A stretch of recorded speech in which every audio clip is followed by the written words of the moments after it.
And welcome back to part 3 of Yarnell's Mock Exam 1 Model Answers 2000 and 2008, although if I use this next year, 2009 as well. Right, this question 9, this is where some people started going a bit to pot. 10 and 11 are actually well answered, we'll come to that later. Firstly, use integration to find f of x. They're giving us a big clue as to what to do here. We're using integration. So, x squared must have come from x cubed. That gives us 3x squared, so we need to multiply by 2. 10x must have come from x squared. That gives us 2x, so we need to multiply by minus 5 to get minus 10x. Is that right? Yep. And the minus 12 must have come from minus 12x. Now at that point some people just thought that'll do, that's the lot, I finished. That's not worth 4 marks, come on. Besides, look here, we've not even used that fact yet. You must put plus c. Now some people are complaining, no doubt, that they lost 2 marks for not putting plus c. It's not that you've lost 2 marks for, it's the fact that you've got to justify that it is 0 here. When we put the number x equals 5 in, we should get this lot should equal 65. So if we put 5 in, we get 2 times 5 cubed. 2 times 5 cubed, 5 cubed is 125, so 250, minus 5 times 5 squared, 5 squared is 25, so minus 125. Just putting 5 into the line above, minus 12 fives, plus c, must equal the y value. And the y value is 65. So this is the line which really gets you the 3rd mark. And the 4th mark comes from figuring out then that c is 0. So you can't possibly just ignore c, you need to show that c is 0. Okay, next, hence show this. Now some people did this completely the wrong way around and you're pretty lucky that I gave you the marks for it.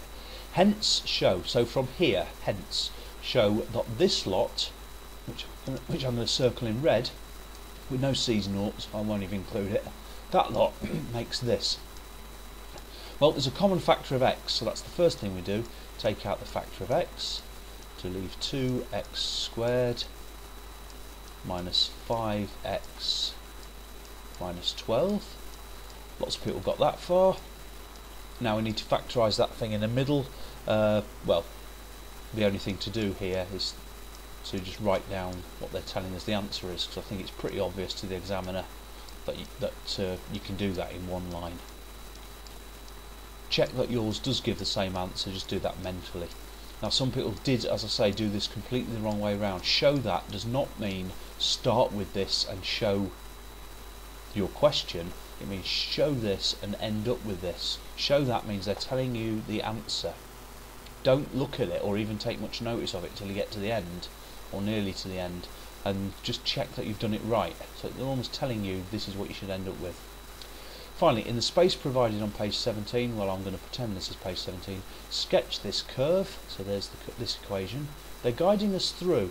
When you have factorised, then we can sketch it. It's a cubic equation, and cubics look like that. So it's going to look like that. Now where does it cross the axes? 3 points. 1 point is 0. Second point is 4. And the third point is minus 3 over 2. Scale's not that important. Just make sure that you get these points marked on it. It's worth 3 marks.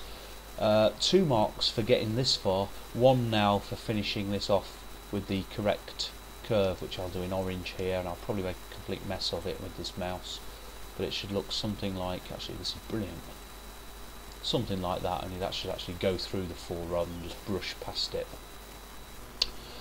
Some people got the whole lot for this mark, for this question. Some people made a few careless mistakes on the way. Lots of people got credit for part B when perhaps a stingier marker might not have been so generous.